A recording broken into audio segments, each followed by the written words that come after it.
enunciado, porque no lo voy a poder poner en la pizarra. Entonces, vamos a empezar. Bien, el problema nos dice que son las dimensiones de las habitaciones, que son 10 por 15 por 3 metros. Esas son las dimensiones de las dos habitaciones, compartiendo una pared. Son dos habitaciones colindantes, entonces. Bien. Me dice me dice que primero tiene ladrillo, un K de ladrillo que me da de 0,8 vatios sobre metro Kelvin y me da el espesor de 0,1 centímetros. Luego me dice que tiene dos revoques de yeso interno-externo. Me da la conductividad del yeso, que es 5 vatios sobre metro Kelvin, y también me da el espesor de cada revoque de yeso, de 2,2 centímetros. Y finalmente de cemento. Esto es 2 por ese caso, interno y externo. Y solamente hay un revoque de cemento externo. Me da la conductividad del cemento, que es 1,1 vatio metro. Me da el espesor del cemento, que es de 3,2 centímetros. Me dice que el techo y el piso son vacíos de 20 centímetros. Eso es para el techo y para el piso. Me dice que la transferencia de calor por infiltración de aire del calor transferido por los mecanismos de transferencia de calor. Entonces el calor por infiltración de aire es igual al 0,11 del calor de calor. Eso es lo que me está diciendo. Este es un dato extra. Infiltración de aire. Me da el coeficiente de externa y además me da la temperatura externa. Me dice que la temperatura externa es de 11, el coeficiente de convección externa es de 20 vatios metro cuadrado Kelvin. Bien, como son dos habitaciones, de mantenerse caliente y otra habitación de mantenerse fría. La habitación caliente tiene una temperatura de 22 grados y un de 12 vatios metro cuadrado Kelvin. Y la otra habitación debe mantenerse fría. Entonces, la temperatura es de menos 18 grados y el coeficiente de convección de esta habitación es de 30 vatios metro cuadrado Kelvin. Me da el RC de 4A y me da los saltos térmicos, que es de 8 grados. Bien, bajo esto lo podemos graficar cuál es el esquema del problema. Es lo primero que vamos a hacer antes de entrar a la resolución. Me dice que son dos habitaciones colindantes. ¿Qué pared está siendo colindante? Ustedes en su práctica pueden tomar cualquier pared colindante, o bien la de 10 metros o bien la de 15 metros. No les especifican el problema, la pueden tomar. En este caso, yo voy a decir que esto es de 15 metros. Esto que sea de 10 metros y esto de 10 metros. Entonces, el ambiente externo está a 11 grados. Una habitación debe mantenerse a 22 grados y la otra habitación debe mantenerse a menos 18 grados. La infiltración de aire no es más que, sabemos que a veces por las ventanas, por las puertas, no es totalmente hermético, sino que hay ciertas aberturas donde ingresa aire o sale aire. A eso se refiere a la infiltración de aire. Eso no nos está diciendo si es por ventanas o por puertas, porque tampoco nos dice que el recinto tenga puertas o ventanas. Entonces directamente todo lo asumen como si fuera paredes de y el techo cemento directamente. O sea, como un refrigerador, digamos, ambos, pero uno tiene que estar caliente, otro tiene que estar frío. ¿Cómo se comportarían los de calor? Afuera tenemos que está a 11 grados. En este primer recinto la temperatura está a 22, por tanto este primer calor hacia el ambiente, porque adentro está más caliente que afuera, va a haber una pérdida de calor. Q1 lo voy a poner. Esta habitación fría, menos 18, y el ambiente está a 11, por tanto el ambiente está más caliente que la habitación fría. Entonces va a ganar calor lo que es el ambiente. Voy a poner un calor 2. Por transferencia de calor 2 por transferencia de calor. Además, entre estas dos habitaciones hay una pared colindante que tiene la misma composición de todas. Como esta habitación está más caliente que la otra, aquí va a haber otra transferencia de calor. Un Q3 de transferencia de calor. Infiltración de aire. Estas dos habitaciones pueden ganar o perder calor. En este caso, esta habitación está perdiendo calor por transferencia de calor. Por tanto, también por infiltración de aire. 1 lo voy a llamar. Esta habitación está ganando calor por transferencia de calor. Por tanto, también por infiltración de aire. Infiltración de aire 2 lo voy a poner. Ese sería mi esquema principal de los calores y de las temperaturas. Ahora, como bien sabemos, los dispositivos de los ciclos de dos fases son los compresor, turbina, condensador y evaporador. Nuestro diagrama entropía y tenemos aquí adentro la campana. El diagrama del flujograma, perdón, de dos clase. Tenemos una fuente caliente que está a una T1 y tenemos una fuente fría que está a una T2. Dispositivo. Ese dispositivo está antihorario porque es ciclo invertido.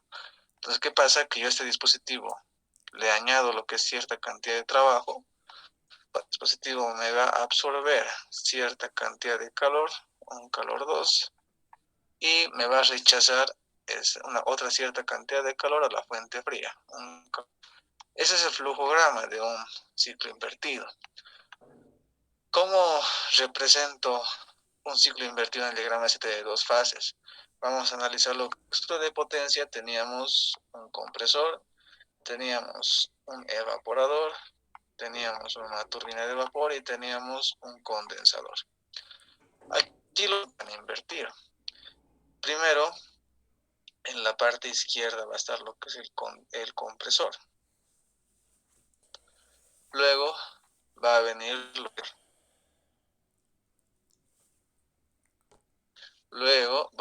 que es la turbina de vapor. Y finalmente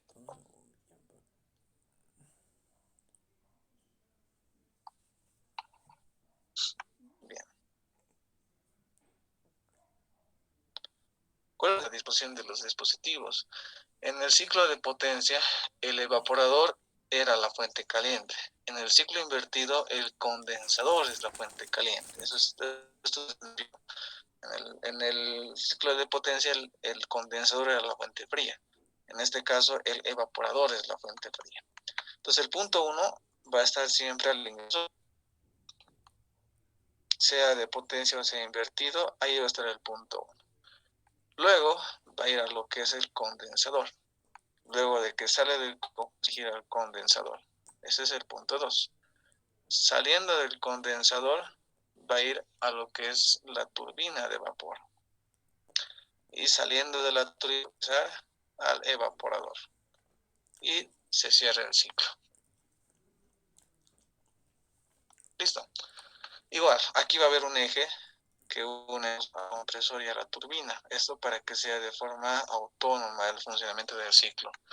Entonces yo lo que hago es darle cierta cantidad de trabajo al compresor, ingresar cierta cantidad de calor al evaporador y se va a expulsar cierta cantidad de calor del condensador.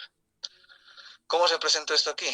Sabemos que el compresor trabaja en condiciones, es que el punto 2 en este caso es vapor saturado y el punto 3 es líquido saturado. Por tanto, la línea del condensador va entre el punto de vapor saturado y entre el punto de líquido saturado.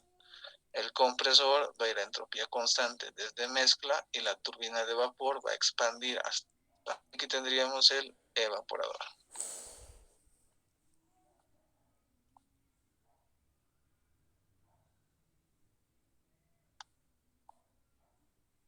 Bien, entonces el punto 1 en este caso es mezcla, el punto 2 es vapor saturado, el punto 3 es líquido saturado y el punto 4 también es. Entonces esto va a estar a una temperatura del condensador y este otro va a estar a una temperatura del evaporador. Entonces el ciclo es similar, solamente que se están invirtiendo los puntos. En el ciclo de potencia, aquí estaba el punto 1, aquí estaba el punto 2, aquí estaba el punto 3 y aquí el 4. Eso es el ciclo de potencia.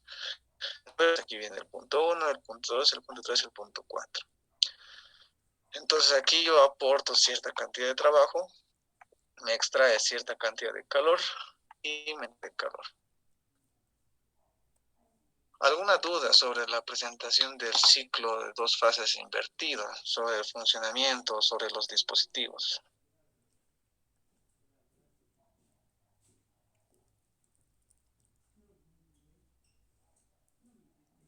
Oh, sí, esa es la parte de los calores perdidos que vamos a perder por filtración de aire y de transferencia de calor. ¿Cuál sería, digamos, su diferencia? Porque los dos por transferencia de calor se, se va a perder el recinto, ¿no ve? La transferencia de calor, este calor, digamos, el calor, se debe a la conducción, a la convección y a la radiación. Pero el calor por la infiltración de aire, se dice que a este recinto le puede ingresar aire caliente. Aire caliente. Entonces, ese aire caliente tiene una carga térmica que va a aumentar al calor transferido a este recinto. Igual de este recinto, lo que va a hacer es entrar, aquí va a entrar aire frío. Entonces, aquí va a entrar aire caliente y va a aumentar lo que es la carga.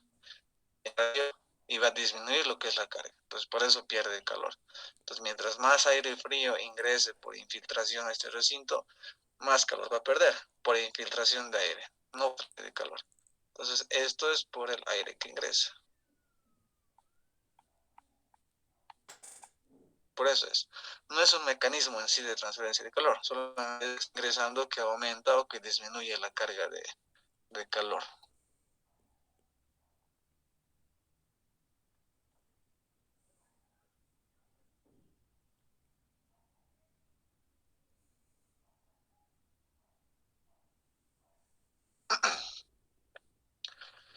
Bien, entonces lo que yo requiero es que este recinto se mantenga a 22 y este recinto se mantenga a menos 18. Para eso aplicamos lo que es el ciclo invertido. El ciclo invertido puede trabajar en esta parte o puede trabajar como refrigeración en esta otra parte. Si mi servicio va a ser calor 2, significa que es un recinto, y si mi servicio es el calor 1, significa que estoy aportando calor a un recinto. Este T1 puede ser un recinto y este T2 también puede. Entonces, ¿qué hago? Lo que me pide es dónde voy a poner mis dispositivos. Si yo quiero que este primer ambiente se mantenga caliente, calor, lo que yo tengo que hacer es aportar calor al primer ambiente. Si el segundo ambiente tiene que estar frío y está ganando calor, entonces tengo que extraer calor del segundo ambiente. Tanto, en el primer ambiente va a estar mi condensador, porque el condensador me va a entregar cierta cantidad de calor. Este es el calor 1. Y mi evaporador el ambiente 2, porque mi evaporador me va a extraer otra cierta cantidad de calor, calor 2. Entonces este es el condensador. Y aquí complementan con los otros dispositivos. Aquí va a estar el compresor y aquí va a estar la turbina de vapor. Entonces aquí va a estar, aquí estaría el punto 1, aquí el punto 2, aquí el punto 3 y aquí el punto 4. Este sería el esquema de mis dispositivos. Lo va a trabajar para los dos ambientes. Este evaporador va a extraer calor del primer recinto para que se mantenga menos 18 y va a entregar calor al que tenga 22. Bien, con esto es lo que vamos a dimensionar nuestro ciclo invertido, porque lo que nos está pidiendo en el enunciado A, ya hemos visto, es el esquema simplemente de las temperaturas y los flujos de calor, que es esto. En el segundo ya es dimensionamiento del ciclo. En este caso es simplemente el flujo másico de refrigerante voy a manejar.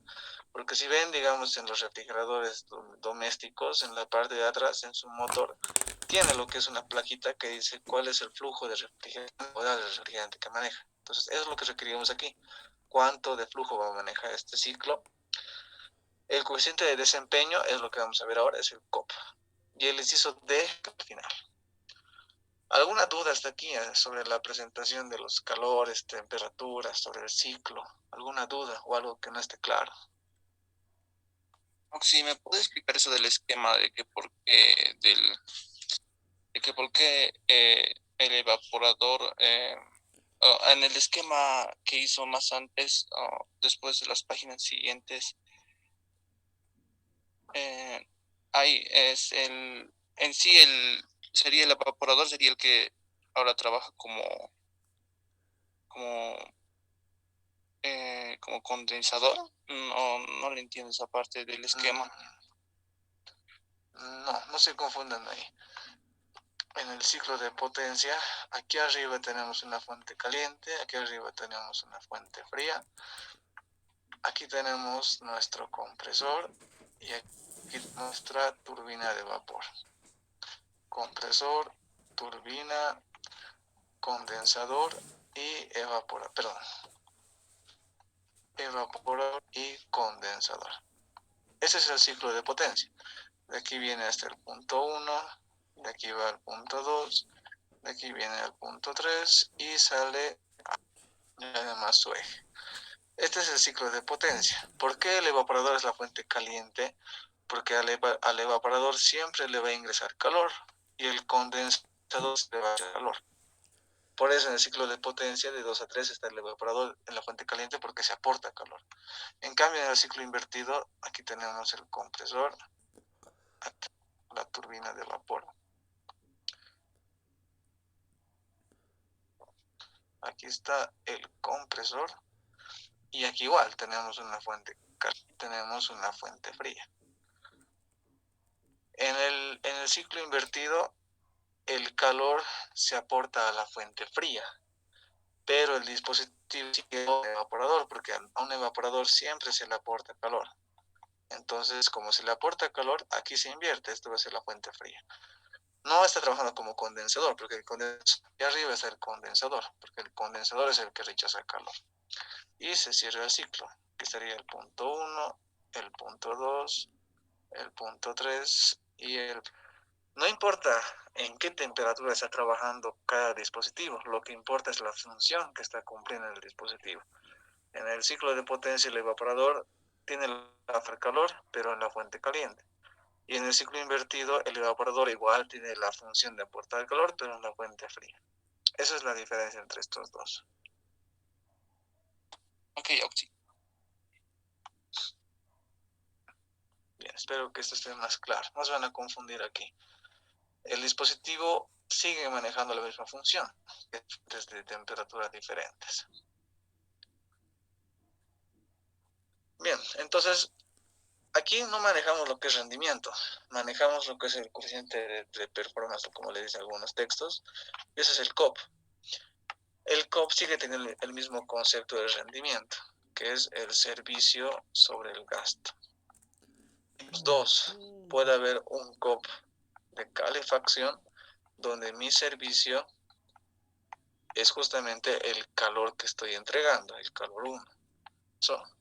El COP va a ser igual al servicio, que es el calor 1, sobre el gasto, y el gasto es el trabajo ¿Cómo le que sabe estoy todo? aportando al ciclo, bueno, ciclo. Ese es el gasto. Y el servicio es el calor que estoy aprovechando del ciclo. Y el otro COP sería el COP de refrigeración. El servicio, para este caso, es el calor 2. Y mi COP de refrigeración sería calor 2 sobre el trabajo. Entonces podemos calcular dos COPs que tienen el mismo concepto de rendimiento, servicio sobre gasto, solamente que estos van a ser mayor a 1. No va a ser menor a 1 como el rendimiento 6, digamos, es menor a 1 siempre, pero estos son mayor a 1. Por eso se le dice COP, ya no se le dice rendimiento. Ahora este COP se puede expresar en función de tiempo. El COP de calefacción va a ser a la temperatura máxima sobre la temperatura máxima menos la temperatura mínima. Y el COP va a ser la temperatura mínima sobre la temperatura máxima menos la temperatura mínima. Esto cumple para un Carnot. Ciclo de refrigeración, digamos, de absorción o de compresión de vapor, esto no cumple. Esto solamente es para el Carnot. Y también se puede expresar en función de calores. Sobre el calor 1 en valor absoluto menos el calor 2 en valor absoluto. De aquí lo mismo, va a ser el calor 2 en este caso, porque ese es el servicio 1 menos el calor 2 en valor absoluto. ¿De dónde sale esto? El trabajo generalmente es la suma de los calores. El calor 1 siempre va a ser positivo, por eso le pongo el valor absoluto, y el calor 2 va a ser negativo, pero para no hacernos lío de signos directamente le ponemos el valor absoluto. Lo que es ese reemplazo, en vez de poner aquí trabajo, le ponemos lo que es la resta de los calores. Entonces con esto tendríamos para calcular lo que es el COP para cada uno en función del servicio sobre gasto, calor sobre trabajo, en función de temperaturas y en función de solamente calores. Igual que el Carnot está en función del servicio sobre gasto, también está en función de temperaturas y también está en función de calores. Entonces este COP me representa la eficiencia de ese ciclo invertido a 1. Mientras más grande sea, es más eficiente el ciclo invertido. Muy bien. Entonces lo que me pide es calcular el grande que voy a tener aquí, en este ciclo. Luego vamos a analizar qué es lo que pasaría si es que satisface lo que son las condiciones del problema. Vamos a calcular justamente las ganancias y las pérdidas por transferencia de calor. Vamos a ir por recintos. Bien, recinto 1. El recinto 1 va a ser el que tiene que estar a 22 grados. Voy a tener transferencia de calor por paredes. La ecuación general de la sigue manteniendo. Este es el delta T sobre la sumatoria de resistencias. Ahora, ¿cuáles son mis resistencias? Para las paredes que tengo, una pared de ladrillo y me da el espesor de ese ladrillo. Me dice que hay 2 reboques de cemento y me dice que hay dos reboques de yeso y un reboque de cemento externo. Entonces aquí estaría la temperatura externa y aquí estaría la temperatura caliente. Además me da los coeficientes de convección externo y el coeficiente de convección interno. Me da este espesor, por este caso de cemento, 2 espesores de yeso. Listo. Entonces, esta sería el coeficiente de convección externa y este sería el coeficiente del recinto caliente. Como adentro está más caliente que afuera, el calor circula en este sentido. El calor por transferencia de calor en paredes. Tengo 2 por convección y tengo 4 por conducción. Vamos a ir de adentro a afuera. La primera resistencia es por convección. 1 sobre el H caliente por el área de contacto, más las siguientes del yeso, el espesor sobre la conductividad por el área del yeso, más del ladrillo, el espesor, la conductividad del área del ladrillo, El siguiente nuevamente es de yeso. Entonces esto lo multiplico por 2 veces. Más el siguiente es el cemento. El espesor sobre la conductividad por el área del cemento. Y el último es el coeficiente de convección externo por el área. Y aquí arriba tendríamos diferencia de temperaturas. T sub E menos T sub C. ¿Cuál va a ser el área? El área va a ser el área de las paredes. El área de las paredes laterales. Pero solamente las áreas que están en contacto con el ambiente. En este caso, esta pared y esta pared. Se queda. Entonces, el perímetro por la altura va a ser el área de esas tres paredes. El perímetro va a ser 10 más 15 más 10, o sea, 35 metros. Por la altura de 3 metros, esa va a ser el área de las paredes que están en contacto con el ambiente. Esta pared es interna, entonces aquí no hay transferencia de calor en el ambiente, solamente en este. Por tanto, el área va a ser 35 por 3. Esto va a ser 105 metros. Ese va a ser el área total de las paredes para el recinto 1. Y con esto calculamos el calor por paredes. Como todas las paredes rectangulares, digamos, no va a haber necesidad de calcular el área media. El área media se calcula en esferas, en cilindros o en paredes irregulares. En este caso se toma como si fuera constante. El coeficiente de convección del ambiente caliente, que es de 12 por 105, más 2 de espesor del yeso, que es de 2,2 centímetros, 0,022, sobre la conductividad del yeso, 5 por el área, 105, más el espesor del ladrillo, que es 15,1 centímetros, 0,151, del ladrillo, 0,8 por el área, 105, más el espesor del cemento, 3,2 centímetros, 0,032, actividad del cemento, 1,1 por el área, más el coeficiente de convección externo, que es de 20, es de 20 por el área 105. Y aquí arriba tendría la diferencia de temperaturas. El aire externo está a 11,22. Por 10 puntos, ¿cuánto es este calor por paredes para el recinto 1?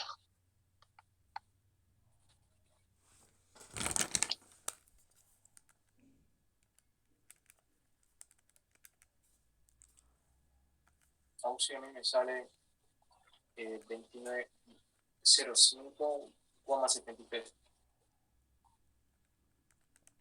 29. 05,73.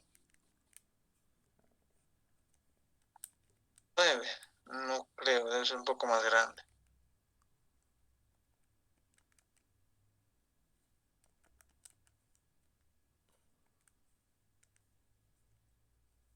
Porque el área es grande. Entonces debería ser el calor un poco más grande.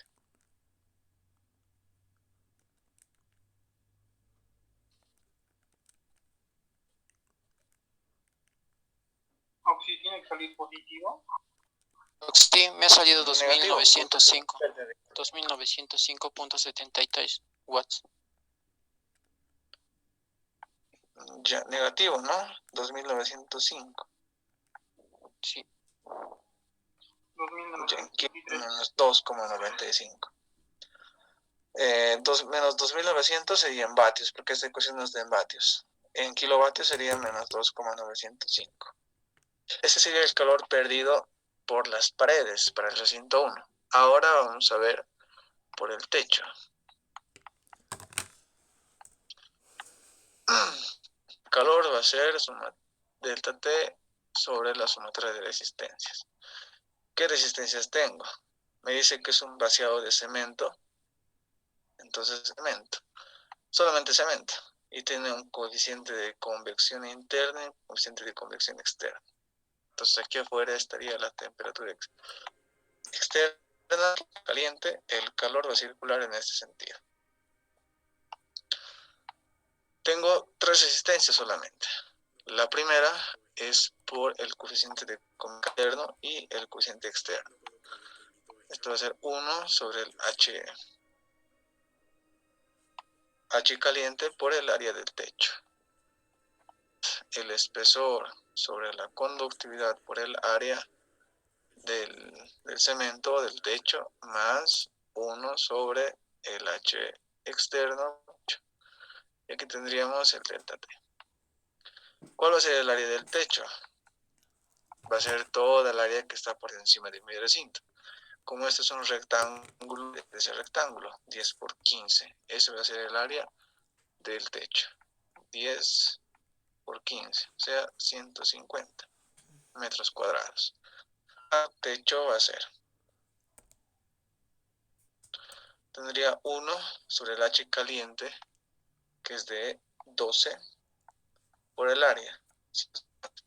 El espesor de cemento me dice que es de 20 centímetros sobre la conductividad, que es 1,1 por el área, 150, más H externo, que me dice que era 20 por 150. Aquí tendríamos 11 menos 22. ¿Cuánto es esto? Menos 5.235.58. Menos 5,235 kilovatios. Ese sería el calor perdido por techo. Ahora, el calor total por transferencia de calor sería el calor por las paredes más el calor por el techo. 2,905 más 2,235. ¿Cuánto sería este calor?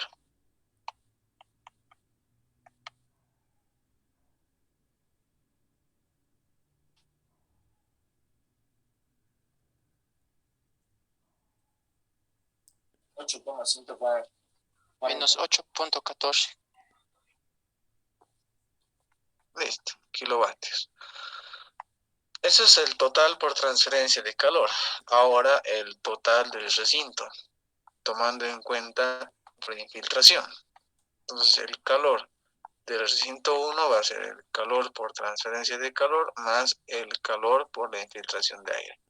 Y la infiltración de aire, el 11%, 0,11. Entonces esto va a ser el calor por transferencia de calor más 0,11 del calor por transferencia de calor. 0,11 del calor por transferencia de calor.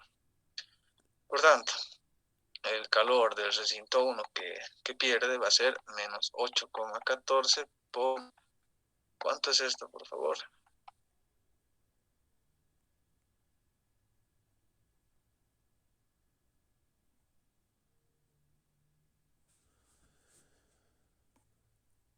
Menos 7.03. No creo. Un poco más es 1,11 por menos 9.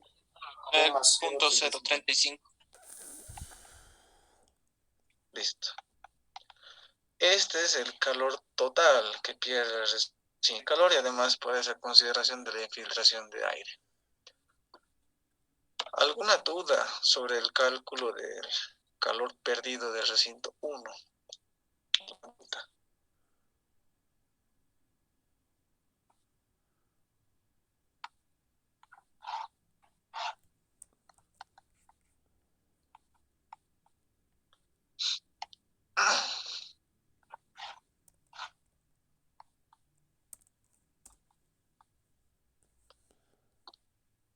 ¿Me han entendido hasta aquí sobre el cálculo del calor?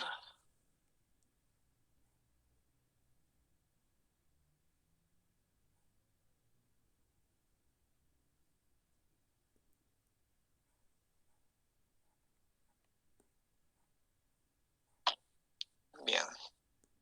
Por piso no está dando la temperatura del piso, porque la transferencia de calor se realizaría con la temperatura del piso, no con la temperatura ambiente. Entonces, por eso no estamos haciendo por piso, temperatura de piso. En caso de que nos dé la temperatura del piso, ahí recién vamos a calcular el calor transferido por piso, que es con la misma ecuación, solamente que no va a haber coeficiente de convección, directamente va a ser la temperatura del piso, porque la convección se debe al movimiento de un fluido, y en el piso, entre el piso y el suelo, digamos, no va un movimiento de aire, va a ser directamente la tierra, por así decirlo. Entonces no va a haber la única diferencia, el coeficiente de convección. Hasta ahí va a morir. Bien, con esto pasaríamos a 2, que esa es la que tiene que mantenerse a menos 18 grados. Bien. El calor por paredes, donde si se dan cuenta es el mismo que el calor por paredes del primer recinto, porque son las mismas resistencias, es el delta T. Voy a copiar lo mismo. El calor por pared va a ser 1 interno, donde el H interno del primer recinto es de 30, o del recinto de 18 grados es 30, y el área es 5, más el del yeso, que sería 2 por 0,022 sobre 0,96 por 105, más del ladrillo, 0,151 por la conductividad 0,8, 105, más del cemento, que es 3 centímetros y 1,1, 0,032 y 1,1. Por el área es 1 sobre el H externo, que eso es 20 por el área, que es 105. Y aquí es lo que va a variar. La temperatura final es 11 y la temperatura final. Lo único que varía es esto, que es el coeficiente de convección frío, y esto, que es la temperatura fría. Después es la misma ecuación, que son las mismas resistencias, los mismos componentes de las paredes. Lo único que varía es el coeficiente de convección interno del ambiente y la temperatura de la misma. Con esto calculamos el calor por pared. Se van a unir al mismo link, por favor, para continuar con el problema.